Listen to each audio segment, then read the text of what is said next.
Captain Eric Etz, the Commanding Officer here at Naval Air Warfare Center and Training Systems Division, Naval Support Activity Orlando. Hi, I'm Maureen Burgundy-Wilhelm. I'm the Director of Research and Technology Programs here at NAWCTSD. My name is John Myers. I work here at the Naval Air Warfare Center. I'm the Technical Director here. I'm Ken Larrabee. I had two jobs. When I was working here, I was Head of Logistics, and I was also Air 34. I'm Rob Matthews. I'm the Deputy Technical Director. I'm also the Director of Program Management here at NAWCTSD. My name is Anita Etheridge, and I am the Process and Workforce Development Site Lead for 6.0 in Orlando. I'm Hank Okrasky. I've worked here with the Navy since 1965, and I'm happy to be here to celebrate the 50th anniversary. Hi, I'm Diana Teal, and I am the NAWCTSD Industry Outreach Program Manager. Way back when, the Air Force put me in electronic flight simulators. After I got out, I went to work for a contractor and worked contractors for a few years. And the Navy was hiring civil servants. So I came to work for the Naval Training Device Center in Glenview, Illinois in 1966. It was called NTEC at the time, and so we were Naval Training Equipment Center, then we changed to Naval Training Systems Center, and then finally to NAWCTSD. We were on the old Navy base, and the facilities, while they were antiquated, but we were still working with cutting-edge technologies at the time. I was on campus and I saw someone that I hadn't seen for a while, and I asked her where had she been, and she started to tell me about this cooperative program that she was in where she was supporting the Navy. And it sounded so interesting that I immediately went to the Career Center and signed up and was interviewed and selected, and of the choices that they gave me, Orlando sounded the most interesting. Simulation and training, how can you beat that? Honestly, it was more of a location thing. I was trying to get back to Orlando area. A friend of mine told me about this place. I applied for the job and got it back and started working here in November of 1985. It was the opportunity to get to work with the Navy, officers and enlisted, and to work with new technologies and try to develop new methods for training our sailors and Marines. So I probably had my first interaction with the team when I came down here to visit ITSEC actually late 2013 on my way down here, and realized that I joined the team in 2014. Organization hasn't changed too much since then, other than I would say that we've had more significant capability in terms of our ability to influence the direction of naval training systems across all the Navy warfighting communities. I credit the fact that that I'm alive after nearly 25 years of flying F-18s as a testament to the fact that we've got great training systems out there. So 2004 is when I really first came down and visited NAWCTSD and came down for an ITSEC, so it was overwhelming in a very positive way. At the time I worked at Pax River, and I think that was really the hook that got me, was what a fantastic place this is, and kind of set aspirations long term to eventually make it here.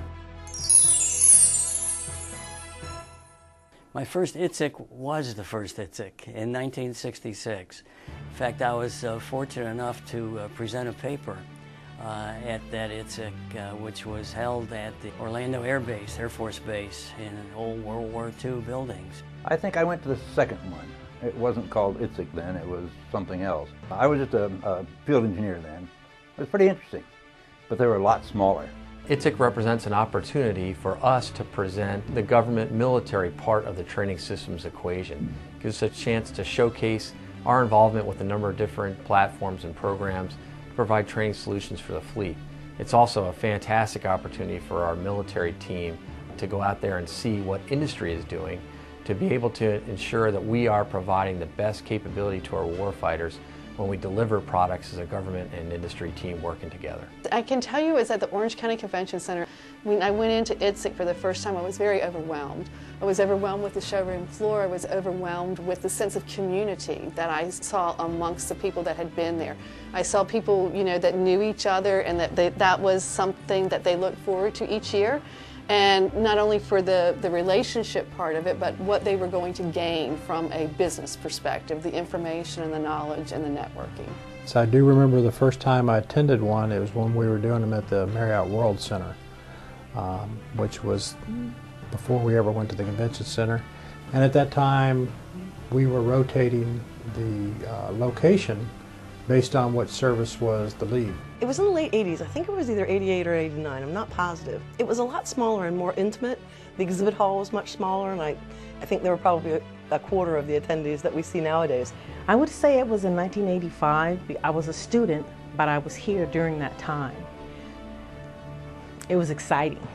It was like a child standing in front of a Christmas tree, you might say, because to see what we do in action and to talk with people, to talk with the vendors, to talk with other people that were in the business, it was all new for me, but very exciting. As we look to the future, linking our devices together to provide really integrated warfighting capability is the next step, to be able to do that on a daily persistent basis as the fleet needs it. In the revolution of bringing devices closer to the people that need them, so that's bringing training systems and training solutions out to the fleet in terms of onboard ship or out to the waterfront, so I think that's one revolution. The next advancement we're going to see is when devices continue to be linked together and provide a foundational baseline for a live virtual constructive solution that allows the fleet to really train like they fight, which is as a joint coalition fighting force. I think you're not really going to know it's a training system. I think there's going to be such a blend between training systems and reality that you're not going to be as knowledgeable in terms of knowing you're actually in a training system. Already we're at the point of virtual reality. Simulation has gone so far. I think it's probably going to be narrowed down to a set of goggles and a suit, and everything you need will be built into those things and run by a computer. It would make sense to do that. I want to see the holodeck complete with visuals, sensory input and stimulation, so the haptics, being able to touch, feel. But you look at the holodeck, and I really don't think it's that far out. We'll have all sorts of engagement trainers, and we'll probably have wearable computers that the warfighter will be able to take in the field that will provide some type of training or mission rehearsal using onboard, if you will, onboard computers. So I suspect we're always going to have the big displays of large pieces of hardware because there's always going to be a training need for that. But we will see more and more smaller, adaptable, modular, mobile training applications on the floor as we walk around.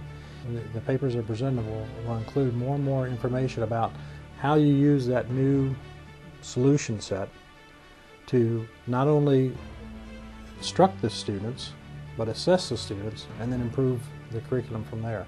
The world is changing so much with all of the cyber influence. I think that maybe even the battlefield will change so much that what we're doing from a training situation will change. So I think that technologically there might be a lot of changes. I think this still the human and us teaching each other will be there, will remain constant. Providing a lot more just-in-time training. So I know we're on the verge of doing some of that now. You know, the game's not over yet. There's so much more to be done. And I find it extremely exciting what I do, and be able to share what I've learned over these many, many years with not just the military, but again with the civilian sector, with the kids that are going to be the leaders of tomorrow, that really need to gain an appreciation for what simulation is all about and what patriotism is all about, and why we need to reinforce it as much as we can.